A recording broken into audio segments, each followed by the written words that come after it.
নমস্কার বন্ধুরা, ছানার কিচেনে আপনাদের সবাইকে স্বাগত। আজ ছানার কিচেনে রান্না হচ্ছে না, আজকে এসেছি মায়ের বাড়িতে।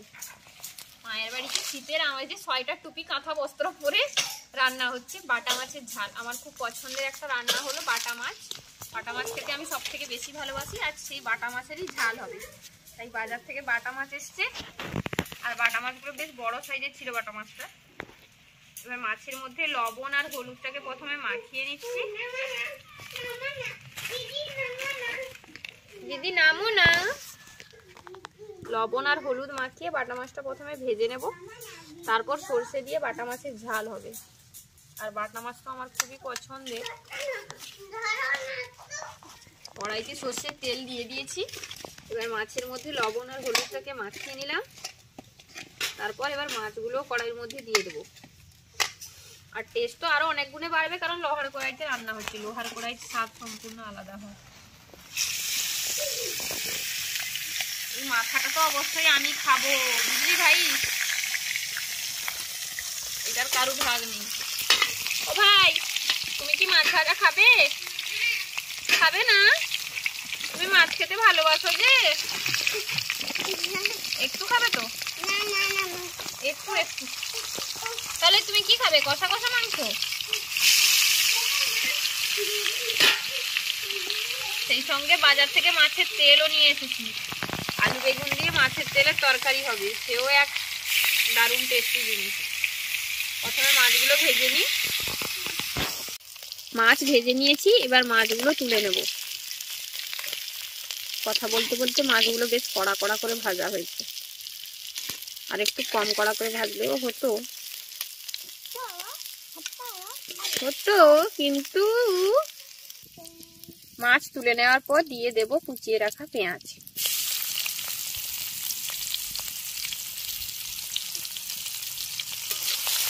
এই ঠান্ডায় বাইরে উনুনে বসে রান্না করার মজাই কিন্তু আলাদা। আর মায়ের এই উনুনটা বাইরে তৈরি করা, মানে মা যেখানে থাকেন আর কি, ভাড়া বাড়িতে, তো এখানে একটু মাটির অভাব, অল্প মাটি দিয়ে উনুনটাও তৈরি করে রেখেছেন, খুব ভালো আর কি। মাঝে মধ্যে ইচ্ছে করলেই শীতের আমেজে রোদে বসে রান্না করা যায়। মাঝে মধ্যে একটু চালের রুটি এসবের জন্য উনুনটা খুব প্রয়োজন। পেঁয়াজটাকে অল্প ভেজে দিয়ে দেবো বেটে রাখা সর্ষে আর লঙ্কা।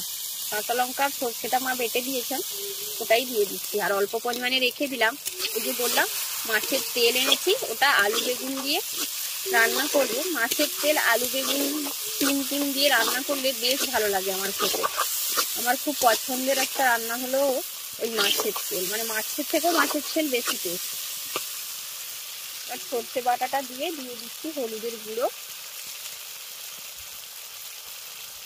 সেই সাথে দেবো লঙ্কার গুঁড়ো। অল্প করে লঙ্কার গুঁড়ো দেবো, কারণ সর্ষে ঝাল হচ্ছে, আর সর্ষে ঝালে বেশি লাল কালার ভালো লাগে না আমার, তাই অল্প করে দিলাম। এবার 1 মিনিট মতো সর্ষেটাকে ভেজে নেবে, বেশি ভাজার দরকার নেই। আর এই ভাজার সময় দিয়ে দিচ্ছি কুচিয়ে নেওয়া টমেটো। টমেটো একটু বেশি করেই দেবো, কারণ এই সর্ষে ঝালে টমেটোটা একটু বেশি করে দিলে খেতে বেশি ভালো লাগে।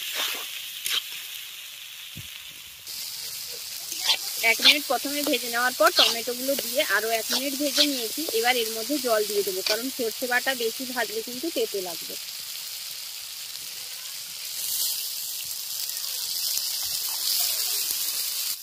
চলুন এবার দিয়ে দিই স্বাদ মতো লবণ।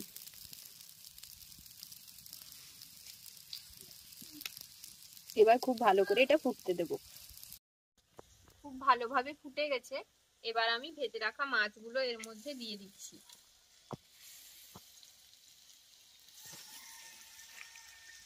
আর সেই সাথে দেব ধনেপাতা কুচি, যেটা খুবই জরুরি। শীতকালে বাটা মাছের ঝালের মধ্যে একটু ধনেপাতা পড়লে তার স্বাদ আরো পাল্টে যায়।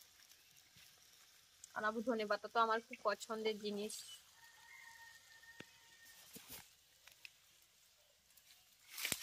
এবার মাছটা দিয়ে আরো 1 মিনিট ফোটাবো, বেশিক্ষণ ফোটানোর কিন্তু দরকার নেই।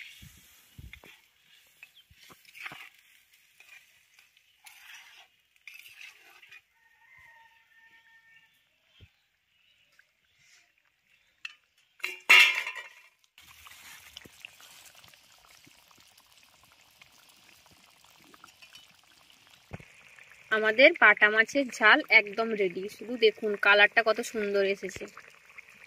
এবার এটা নামিয়ে নেব, কারণ এটা আরো ঘন হয়ে যাবে। এরকম একটু মাখো মাখো খেতেও আমার বেশ ভালো লাগে। একদম শুকিয়ে গেলে আমার সরষে ঝালটা এতটা ভালো লাগে না।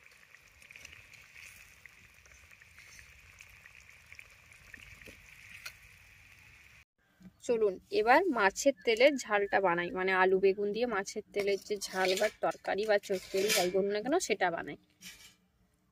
প্রথমেই কড়াইতে তেল দিয়ে দিয়েছি, এরপর দিয়ে দেব মাছের তেলটা।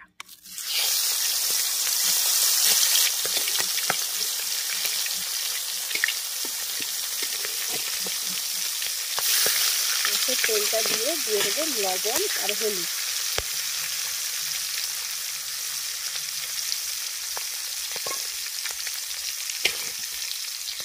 দিয়ে তেলটাকে প্রথমে একটু ভেজে নেব।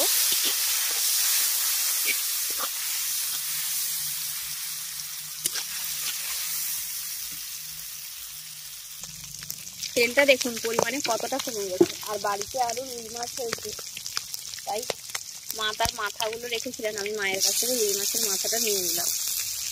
রুই মাছের মাথাটা দাও, এখানে ভেজে করে আমি এই আলু বেগুনের চচ্চড়িটা দেবো, খেতে বেশ ভালো লাগবে। এই মাথাটাও নিয়ে নিয়েছি, তাকেও এখানে একদম ছোট ছোট টুকরো করে দিয়ে দিচ্ছি। এবার আমি এর মধ্যে দিয়ে দেবো বেশ অনেকটা পরিমাণে পেঁয়াজ কুচি, কারণ এই রান্নায় একটু পেঁয়াজ বেশি দিলে খেতে বেশ ভালো লাগে। এবার আগে পেঁয়াজ আর মাছের মাথাটাকে একটু ভেজে নিচ্ছি, তারপর এর মধ্যে দেব সরষে জিরে আর কাঁচা লঙ্কা বাটা। চলুন এবার মাছের তেল আর পেঁয়াজ ভাজাটাকে একটু এক সাইড করে এর মধ্যে দিয়ে দিচ্ছি একটা শুকনো লঙ্কা, একটা তেজপাতা আর 5 ফোড়ন।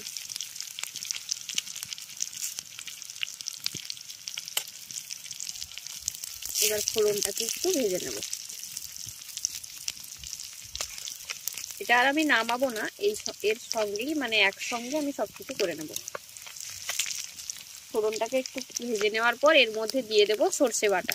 সর্ষের সঙ্গে কাঁচা লঙ্কাকে বেটে নিয়েছি, কারণ একটু ঝাল দিলে খেতে আরো বেশি ভালো লাগবে। এবার সর্ষের সঙ্গে সমস্ত কিছুকে ভেজে নেব। চাইলে কিন্তু আপনারা এইভাবে সর্ষে দিয়ে ভেজেও এটা খেতে পারেন, আলাদা করে আলু বেগুন দিয়ে তরকারি না করে। তবে আমি একটু আলু বেগুন দিয়ে রান্না করব, এতে খেতে বেশি ভালো লাগবে। সমস্ত কিছু ভেজে নেওয়ার পর দিয়ে দিচ্ছি একদম সরু সরু টুকরো করে কেটে রাখা আলু আর বেগুন।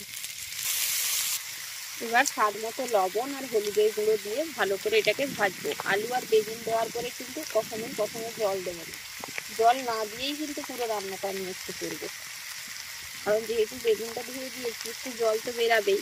আর অল্প আঁচে ঢাকা দিয়ে এই রান্নাটাকে তৈরি করতে হবে, এতেই কিন্তু এর টেস্ট বেশি ভালো আসবে।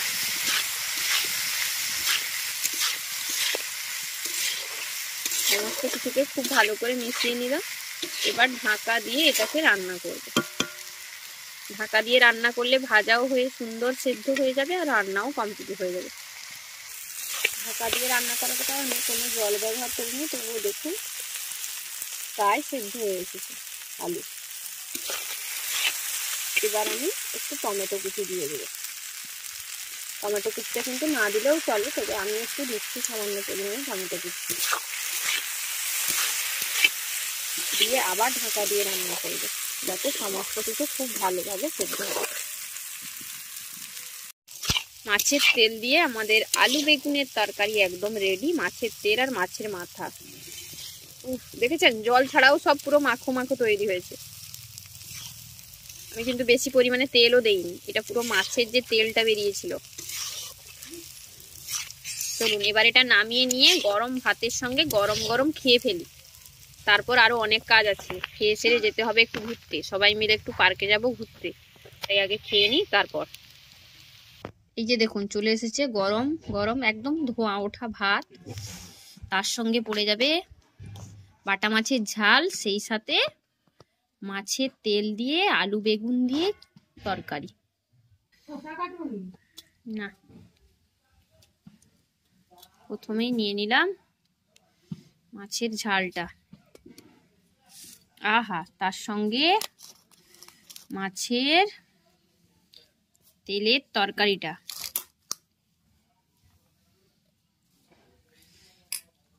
এবার ডাইরেক্ট একদম ভাতের সঙ্গে প্রথমে মাছের তেলটা মাখিয়ে নিচ্ছি।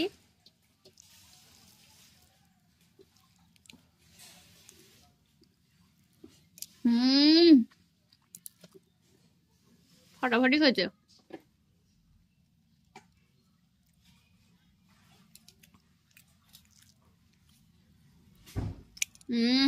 জাস্ট ফাটাফাটি। এবার বাটা মাছটা ভেঙে নিচ্ছি, কারণ বাটা মাছটার লোভ তো সামলাতে পারছি না, ওটাই হচ্ছে সমস্যা।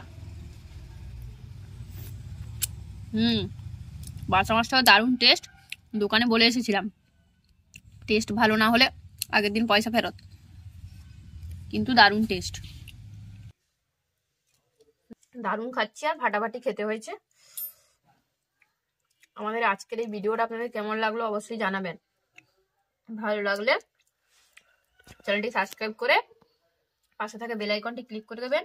আর যারা ফেসবুক পেজে দেখছেন অবশ্যই ফেসবুক পেজটি ফলো করে নেবেন। আর আমার মতো কার কার বাটা মাছ পছন্দ আর মাছের তেলের তরকারি অবশ্যই ওটাও কিন্তু কমেন্ট করে জানাবেন।